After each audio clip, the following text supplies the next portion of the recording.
วัดเทมดลจึงเป็นสถานที่ศักดิ์สิทธิ์และเป็นสมบัติทางจิตใจของชนชาวลาวในต่างประเทศได้สร้างคุณประโยชน์แก่สังคมลาวทั้งชาวลาวและชาวต่างประเทศเป็นอย่างหลวงหลายดังนั้นจึงสมควรให้ลูกหลานและคณะบริหาร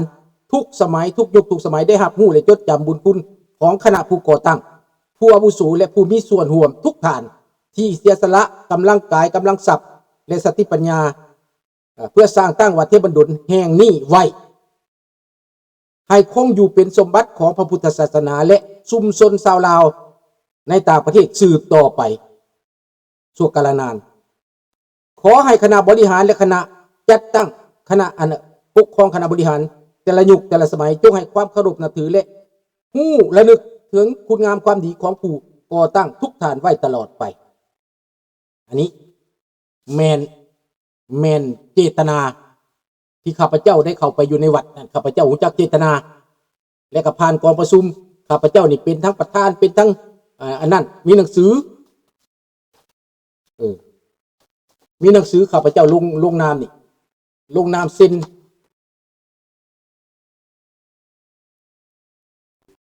เชิญประชุมร่วม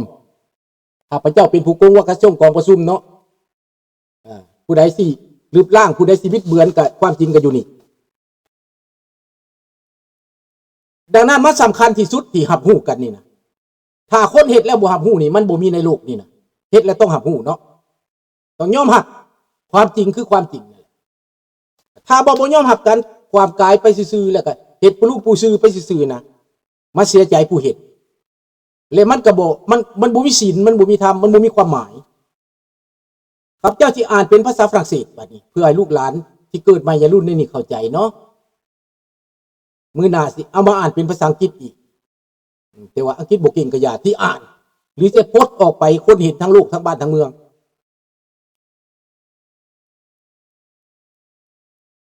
วัดเทพบันดลที่ก่อตั้งสร้างขึ้นมา Historique et fondation de Wat Thep Ban Dol par la présence il est certifié que Wat Thep Ban Dol a été fondé en 1992 dans la province du Québec, Canada, grâce aux efforts à la fois des membres fondateurs ainsi que de la communauté laotienne résidant au Québec, Canada. Le temple a été créé dans le but principal de promouvoir et de préserver le bouddhisme auprès de la communauté laotienne ainsi qu'auprès des personnes d'autres nationalités vivant de la province de Québec. Il sert également le centre spirituel culturel permettant aux fidèles de pratiquer les mérites religieux, d'observer des préceptes bouddhiques, d'offrir des dons et de préserver des traditions, des coutumes laotiennes à l'étranger. Le Wat Thep Ban Dol joue ainsi le rôle important au service de la communauté, notamment lors de la cérémonie funéraire, des rites religieux et des diverses activités culturelles et spirituelles de la communauté laotienne perpétuées depuis de nombreuses générations. Ainsi que le Wat Thep Ban Dol constitue un lieu sacré et un patrimoine spirituel précieux pour la communauté laotienne ainsi que pour les amis étrangers. Depuis sa création, il a apporté de nombreux bienfaits à la société et favorisant l'unité, la solidarité, le culturel et les valeurs morales. En conséquence, il est juste et approprié que la génération future ainsi que les communautés administratives successives reconnaissent et honorent les mérites, les sacrifices et les contributions fondateurs des aînés de toutes les personnes ayant participé à l'établissement de Wat Thep Ban Dol, afin que leur dévouement demeure gravé dans la mémoire collective. Par conséquent, chaque comité administratif qui viendra assurer la gestion de Wat Thep Ban Dol devra reconnaître et respecter et préserver la permanence, la mémoire, les mérites et les contributions fondateurs du Wat Thep Ban Dol afin que l'héritage spirituel culturel demeure honoré pour toujours. Tous les futurs responsables du temple ainsi que invité à respecter, préserver et reconnaître les contributions des personnes ayant participé à la fondation de cet âme qui demeure l'héritage spirituel et culturel pour la communauté chrétienne au Canada แต่ข้าพเจ้าจะตื่มใส่บนว่าเป็นภาษาลาวข้าพเจ้าตื่มใส่ว่าวัดเทพมณฑลตั้งอยู่ที่ตั้งอยู่อพาร์ตเมนต์อยู่อพาร์ตเมนต์เนาะเริ่มตั้งอยู่อพาร์ตเมนต์ใครป้าสิตื่มใส่เพื่อมาเต็มเนาะอพาร์ตเมนต์อพาร์ตเมนต์8690 23อเวนุยเนาะ25อเวนุยมงเรียนเกเบกแคนาดา HNZ จัด B2 เทเลโฟนในเวลานั้น514 374 5184แม่ลุงครับจีโทรศัพท์นัมเบอร์ที่2เป็นโทรศัพท์ข้าพเจ้าบ้านข้าพเจ้า7232618ในคราวนั้นเดี๋ยวนี้บ่แม่นแล้วเปลี่ยนนัมเบอร์แล้วแต่ว่าต้องหลักฐานมันมีเนาะสร้างตั้งขึ้นในวันที่12 เดือน 3 1994อันนี้เป็นทางการประกาศเป็นทางการหลังจากหาเงินหาคำเริ่มแต่มันประชุมกันตกแตกกันแล้วมันตัวนี้ประกาศเป็นทางการตัวนี้เริ่มต้นแต่ว่า92เริ่มต้นแต่93นี่ประชุมกัน94นี่ประชุมกันจบอยู่นี่เนาะข้าพเจ้าเป็นประธานกองประชุมและกับประธานเซิร์นเนาะอันนี้นะเรื่องวัดที่บันดลนี้มันอยู่นี่ดังนั้นเป็นภาษาลาวกับว่าบานี้อยู่ในนั้นก็เมียนผู้ว่าใส่ชื่อวัดเทพบันดลจะลืมบ่ได้เด็ดขาดชื่อวัดเทพบันดลนี้แม่นหลวงปู่ฟันวาติสว่างสูเป็นเลขาพระสังฆราชลาวหรือว่าเป็นพระสังฆราชเป็นเลขาพระสังฆราชลาวประจำอยู่วัดยานนาวากรุงเทพที่เป็นนั่นน่ะที่ในหลวงเพิ่นอุปถัมภ์ตอนทรงสการตอนยังกะยาในหลวงอุปถัมภ์เนาะในหลวงประเทศไทยเพิ่นอุปถัมภ์เป็นผู้มีชื่อเสียงเป็นพระผู้มีชื่อเสียงในแผ่นดินไทยแม่นหลวงปู่ฟันวัดที่สว่างโสเป็นผู้ใส่ชื่อวัดเทพบันดลพี่น้องบ่แม่นเฮาใส่เองแม่นอันนี้แม่นเลขาพระสังฆราชลาวเป็นผู้ใส่ชื่อนี้ให้เป็นผู้ตั้งชื่อนี้ให้ดังนั้นพวกเฮาควรจะจารึกฮู้บุญคุณนี้ไว้เป็นทางการพี่น้องดังนั้นข้าพเจ้าจะเฮ็ดหนังสือรายละเอียดแล้วมาอ่านเป็นทางการแล้วจะส่งให้พี่น้องเฮาทราบกันทั่วนครมงเรียนหลังจากนั้นอันนี้ข้าพเจ้าประท้วงกระเมนปฏิวัติกระเมนอีหยังก็แล้วแต่ผู้สิว่าเพื่อทางวัดนั้นตื่นให้ทางวัดนั้นได้เข้าใจและกราวเวมีมัวตัวนี้ลงไปเนาะข้าพเจ้าเรียกห้องให้ยอมรับความจริงอันนี้ถ้าบ่ยอมรับความจริงอันนี้ข้าพเจ้าก็สิเผยแพร่ไปเรื่อยๆก็สิเว้าไปเรื่อยๆเนาะอันนี้ข้าพเจ้าเฮ็ดแล้วเนาะส่งและให้พี่น้องชาวพุทธลาวทั้งเบิดได้เข้าใจเด้อและพี่น้องชาวพุทธลาวได้ทั่วโลกในการตั้งวัดนั้นมีอาจารย์ใดแน่มาผู้เริ่มต้นมีไผข้าพเจ้าก็สิบอกให้ว่าในออร์แกนิกรามนี้มีญาทานทองทัพมีญาทานลายญาทานสุนทรเป็นผู้เที่ยวไปเที่ยวมาแล้วก็มีหลายพระที่ว่านิมนต์มาเนาะอย่างข้าพเจ้าก็สิอ่านหมดนั่นแหละต่อไปน่ะผู้ใดเนี่ยเป็นผู้ก่อตั้งข้าพเจ้าสิประกาศเบิดอยู่นี่ถึงมันเพิ่นบ่ประกาศอยู่วัดข้าพเจ้าสิประกาศอยู่นี่เนาะและข้าพเจ้าจะตีสื่อออกมาเบิดตามนั้นบ่ผิดจักนิ้วบ่ผิดจักมิดมีไผแน่และผู้ใดในแอคทีฟผู้ใดในบ่แอคทีฟก็สิหมายไว้ผู้ใดบางคนมีสื่อแล้วบ่ตั้งวัดแล้วบ่มาหั่นนะเฮาก็ลบสื่อออกไปได้เฮาก็แจ้งว่าผู้นี้บ่แอคทีฟบ่มาเฮ็ดวัดบ่สืบต่อบ่ดำเนินการต่อแปลว่านกห้องบ่ดีเท่านี้ห้องว่ามวนแลกแตกไปก็มีแม่นบ่ล่ะเวลาข้าเจ้าฟ้องศาลมาญาติติดคดีก็แลกแตกออกนี้ก็มี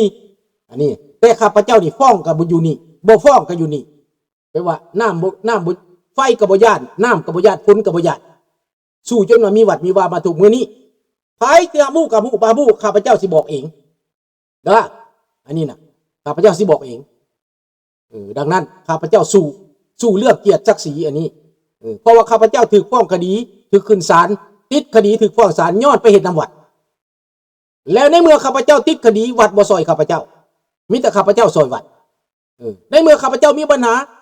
วัดก็บ่ยอมซอยข้าพเจ้าบ่ยอมหาผู้ดังนั้นข้าพเจ้าจึงเรียกร้องให้ยอมหาผู้ อันนี้ให้ต้องยอมรับหูบ่ยอมมาหูข้าพเจ้าสิประกาศไปเรื่อยๆและจะเว้าไปเรื่อยๆพี่น้องนะอันนี้ให้ฮอดหูให้ฮอดหูผีสางนางไห้และคนให้คนได้ยินให้เทวดาได้ยินพี่น้องความจริงนี่มันบ่ไปไสดอกสัจจังเวอมตาวาจาความจริงคือความจริงพี่น้องเด้อเพราะว่าข้าพเจ้าปิดบังงุบงิบมาไว้นานย้อนเกรงใจกันย้อนเขามีผักมีพวกหลายเฮาบ่มีผักมีพวกดังนั้นในวัดนี่ก็คือว่าบ่อนพึ่งพาทางจิตใจเป็นบ่อนได้ให้ความยุติธรรมให้ความเป็นธรรมให้ศีลให้ธรรมข้าพเจ้าว่าจะต้องได้รับความเป็นธรรมแน่นอนมือหนึ่งต้องได้บ่ได้มือนี้มือหน้าก็ต้องได้ข้าพเจ้าพยายามจนได้พี่น้องจนได้เกียรติศักดิ์ศรีอันนี้เพราะว่ามันมีบางคนพยายามอยากหลึบอยู่มันมีบักนาจืดกับบักนามอดมันอยากหลึบอยู่มันอยากหลึบซื่อนี่มันอยากหลึบมันบ่อยากอามูมันอยากลัดตอนว่าซั่นไปบักนามอดบักนาจืดนี่แหละเรื่องของมันข้าพเจ้าว่าความจริงเลยเด้อมึงอย่าเสียใจเด้อบักนาจืดเด้อมึงอย่าเสียใจกูว่าความจริงกูมีหลักฐานเบิดหนังสือฟ้องกูก็มีหนังสือยังก็มีกูขึ้นศาลกูก็มีหนังสือเบิดกูบ่ย้านมึงบักนาจืดมึงพักกะขับบักนาจืดมึงบ่ต้องญาติมึงบ่ต้องเว้าดังนั้นแหละความจริงกูจะเอาประเสริฐมึงบักนาจืดมึงบ่ต้องลัดตอนมึงบ่ต้องมาเป็นทำท่าเป็นผู้สำคัญเด้อและพวกที่เป็นผู้ฟังน่ะบ่ต้องมาเสียใจเว้าแล้วเว้าความจริงนี่นะสิมาปิดปากข้าพเจ้าเว้านี่นะบาดผู้อื่นนี่นะเฮ็ดน้อยเดียวย่องกันกี่แตกกี่จวดอันนี้บ่ดีบ่ถึกอันนี้นะมันบ่ถึกมันบ่เป็นธรรมผู้เขาเฮ็ดเอาหัวแล่นต่างตีนบ่เห็นหัวเลยบ่ยอมมาผู้ตั้งแต่นุ่มผัดว่านุ่มโพดบัดเฒ่าผัดว่าเฒ่าโพดมันไม่หยังอันนี้น่ะแม่นบ่ล่ะแต่ตอนนุ่มมันว่านุ่มโพดบัดเฒ่ามาผัดเว้าไปเรื่องอีกนี่มันต้องเว้าเรื่องนี้นะขนาดวัดได้นี่พี่น้องเอ้ย ฟังเอาเด้อพี่น้องเด้อเอามาบาดการเมืองว่านี่การเมืองการบ้านการสังคมมันก็ไม่เกี่ยวข้องพวกผีสางนางไห้เมืองลาวนี่มันแทรกแซงมาคันมันแทรกแซงมานี่เฮาต้องสกัดเฮาต้องเตะสกัดการแทรกแซงนี่พวกคอมมิวนิสต์มันมานำไผมันมานำบักแนวลาวสร้างชาติบักแนวลาวสร้างชาติกับบักนาจืดมันเป็นผีตัวเดียวกันพี่น้องนี่ข้าพเจ้าว่าบักแนวลาวสร้างชาติกับบักนาจืดเป็นผีตัวเดียวกันมันเป็นตัวแทนของรัฐบาลลาวคอมมิวนิสต์มันเป็นตัวแทนของเผด็จการมาบ้อนสังคมลาวอยู่นี่มันเห็นหน้างอมอยู่บักนาจืดมันบ่กล้าเผชิญกับความจริงมันบ่กล้าเปิดเผยมันบ่กล้าเว้าความดีมันบ่กล้าเปิดเผยความจริงพี่น้องมันบ่กล้าข้าพเจ้านี่สง่าผ่าเผยกูบ่ย่านมึงมันอยากให้ข้าพเจ้าตายก่อนมันสิยึดเอาวัดมันว่ามันไปเว้าข้างนอกได้นี่ได้มันอ่านกินนี่พี่น้องนี่มันอ่านกินได้พวกนี้น่ะพวกลาวแดงนี่น่ะฟังเอาเด้อพวกเจ้ามันอ่านกินได้พอมันสิไปปั่นป่วนพวกหัวอ่อนน่ะนะปั่นป่วนพวกหัวอ่อนพวกบ่ได้เฮ็ดหยังกันเขาฮ้องว่าพวกนกฮ้องว่าดีท่านี้ฮ้องว่ามวนพวกอันซอยหอมใส่ปากหั่นนะพี่น้องรู้จักบ่สังคมลาวมันซอยหอมใส่ปากดังวัดวอชิงตันนี่นะมันม่างแล้วมันกลายพวกเฒ่าหัวอ่อนมาสร้างคืนใหม่มันก็เอายาทานบุญมีมาใหม่คนลาวนี่ก็จกธงใหม่ลงทุนใหม่อีกม่างสร้างลาวแดงมันเฮ็ดให้คนลาวดินอยู่นอกมันเมื่อยสร้างวัดจนใช้หนี้หมดเดี๋ยวนี้มันมีอีกวัดนึงเงินบ่มีจักเทื่อเบิดเงินวัดนึงนะวัดบ่มีเงินแต่นั้นได้ก็ตามพี่น้องรัฐบาลกวดมึงตายโลดบักใดเอาเงินไปลงทุนเอาเงินวัดไปลงทุนน่ะหากำไรน่ะมึงตายโลดเด้อระวังเด้อพวกสูระวังไว้สูเหยียบปากคุกเด้อระวังเด้อสูจะเฮ็ดอยู่อเมริกาก็ตามอยู่แคนาดาก็อย่าพวกเอาเงินวัดไปลงทุนไปหากินนี่น่ะสูบาปสูเป็นผีเพศสูเป็นผีเพศโลดสูตายไปบ่ได้พูดได้เกิดสูตายไปเขาเอาลงนรกกา7 ลบ 7แท่งหัวสูพวกกินเงินวัดกินเงินวานี่น่ะพวกเอาเงินวัดเงินวาไปกินนี่น่ะสูตายบ่ได้เกิดเด้สิระวังเด้ออันนี้น่ะมาศักดิ์สิทธิ์ได้ตกนรกได้ พวกสิเอาเงินวัด